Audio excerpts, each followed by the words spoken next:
இறைவனிடம் கையேந்துங்கள், அவன் இல்லை என்று சொல்லுவதில்லை.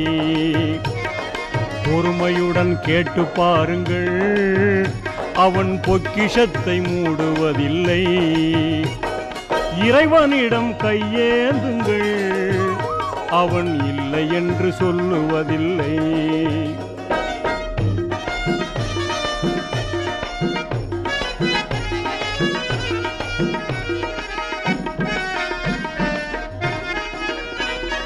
இல்லை என்று சொல்லும் மனம் இல்லாதவன், ஈடு இணை இல்லாத கருணை உள்ளவன், இன்னல் பட்டு எழும் குரலை கேட்கின்றவன், எண்ணங்களை இதயங்களை பார்க்கின்றவன்.